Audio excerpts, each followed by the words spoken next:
the Chief Magistrate Court in Wuse Zone to Abuja that they have sentenced Jide Josiah Jisos to 6 months in prison for impersonation during the 2019 Unified Tertiary Matriculation examination. The sentence was issued by Chief Magistrate Folashade Oyekan on October 24, 2024.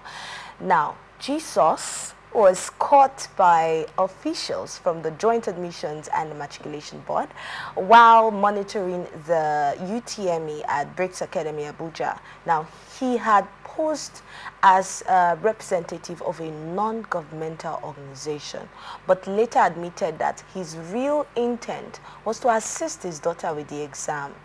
Now, he was handed over to security personnel, and upon further investigation, he confessed to the impersonation. In addition to the prison sentence, he was offered an alternative of paying 100,000 naira fine. This, to me, looks a bit lenient, 100,000 naira fine or 6 months jail term. But what do you think about this story? Remember, the person involved, this is not just a father. He's a lecturer. And now I want you, before you start your analysis, take your mind back to when you were in school and how some of these how some of these professors would act and react to examination malpractice. Okay, thank you very much. You know, it marvels me for a professor to be engaged in such acts. The question is, you are a professor, you know, you've ascertained the highest level of academics, and you're encouraging your daughter to indulge in malpractice, even coming out to assist. So what are you preaching to the world? What do you teach when you come to the classroom? We are fighting against the examination malpractice in the country, where it has been one of the common things in our universities today. And if a professor who claim to be a professor will be indulged in such acts, then what do we expect other students to do? It's just unfortunate that some persons that claim to have ascertained the highest level of education are not truly educated. You know, what I feel most of them have done is they've only passed the test of academics. They passed what? The test of academics, yes. Because, you know, passing the test of academics... But you know, that looks like what's happening today. A lot of people are just passing the test. You know, passing the test of academics is not actually education. What is education then? You know, for me, I define education as the ability of a human spirit to do 4 things. 1, to experience your word, to question your word deep enough to find options that exist in it, and to know which to embrace as a matter of supreme importance and urgency. That's education. Okay. Because if the professor will understand the society we are in, he will not be indulging such. Do you think it's a case of him not understanding the society? He doesn't. He doesn't. He's very overdone. That is a man who is deep in academics. So one would imagine. Remember back in primary school, right? Those classmates of yours who have parents as teachers. Okay. It seems like they expected to do better than the other students, and sometimes that is usually the case. But in a situation like this, a man who is deep in academics, one would expect that his child would also, you know, follow the steps of the father, because you know how strict these academic parents used to be. But you know how strict these parents who are into academics used to be. The question is this: you know, you cannot reproduce what you don't have. I'm not trying to say the professor is not really, you know, capable enough. But for the prof to be indulged in such act, it means there's a trace of malpractice and raising him to that level. Wow. This is deep. Yes, let's be very obvious. But how did we get here? Let's be very Back obvious. then, we know how our parents used to be very strict with us. You know, our parents used to be very strict with us, getting into our books, reading our books, getting involved in, you know, I remember back then I used to be up all night, every night, reading through the night because of strict parents and, you know, parents who want you to read and all of that. So how did we all of a sudden get here? You know, let me tell you the problem we have in the education sector. From my own analysis, this is the problem we're having. In higher school, 2 people were responsible for students not performing very well again. Their parents and the school. Oh. And more especially are the parents. Because anything a child would do, in fact, adulthood behavior is evidence of learning from childhood. I'll repeat again. Adulthood behavior, it's evidence of learning from childhood. So anything you're doing as an adult is something is manifesting what you've been taught as a child. So if an adult and a prophet, you know what marvel, the problem here is that the person in question is a prof. That a professor that will say you've ascertained that level of education who, condone itself so low to impersonate, claiming to be a member of the non-NGO. Yeah, that's why I'm asking how we got here. Because we know how it used to be back then, like I described earlier. Okay. This is one who one would expect would spend time. Are we going to blame it on social media? That the children probably are focused on social media and they're not reading anymore? Or are we going to blame it on time from the parents not having enough time to study with their children? Because if your child is going for an exam and you trust that that child will do well, you'll be so confident because of what you have done with that child. But if the child is going and you're not confident, then there's a problem from the home. Thank you very much. Most times when I see people saying the issue is social media is not the problem. It's just like you having a gun. A gun can be used for security reason, to protect yourself. And a gun can also be used to commit crime. So it depends on what you are using the tool you have at hand for. Remember, education and academics has been simplified through the use of social media. Because today, you can sit at the comfort of your home, your classroom, and access every information you want as a student. So it's not willing to show me that there's a problem. The problem, I still say, the problem are the parents. Remember I told you that every adulthood behavior are evidence from learning from childhood.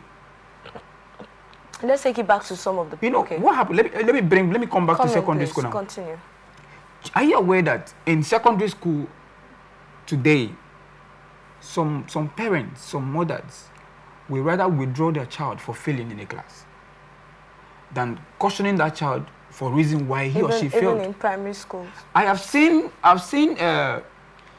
scenarios where teachers are embarrassed because of children. So the parents are to blame here. Then again, I talk about the school. You need to see what most schools are doing. I have done some technical analysis on some of our educational sector. And most schools are concerned about their intake, their profits, rather than what is coming to the life of the child. I don't know if you're getting my point. Why do you say so? Now, they can compromise to any level to maintain a child in the school. Did you say these days, or it's something you think has been It's there? these days, yes. It's what's happening now. It wasn't before now. Before now, there was nothing of such. Before now, let me bring to your notice. Before now, Okay. we knew that there were cases, we heard of cases of schools supporting their children or aiding their students to perform examination malpractice during NECO, during WAEC. This happens, and it has been happening for years. All these you're saying, they are part of what I'm arguing here now. Yes, so it's not something that just started. Okay. Because I remember there were cases, yes, there have been cases of that ever since I can remember, where schools will mobilize people or mobilize their teachers to encourage their children to perform examination malpractice. They bring these answers and they just share it around to the children. And then when these invigilators come sometimes, some of them that are willing to compromise, I am aware of they this. tip them. I am aware of this. So these what I am things have saying been is there. this. I will not totally agree with you that it has been there. Okay. Because I have a parent that attend higher education. And most of the time I have been with my dad. I've spoken deeply with my dad of how education was at the time. And you can agree with me that it wasn't the kind of education we're having now that they have then. Okay. So this whole thing we are talking about is recent time. That's why I said. Generation. That's why I said. It's our generation. Then you should make it clear, because when you say recent time, it feels like something that just happened. No, it's our generation. You know, something that's just happening now. No, it's our generation. You know, so that's why I was trying to call your attention to the fact that these things have been there, and that's why I said, as long as I can remember, and definitely there is no how I'll be able to remember a scenario from your father's time. So we're actually saying the same thing. So let's talk about how exactly we can curb this. Is this something that can be, since it has been there for some years now, is this something that can be worked on at the moment?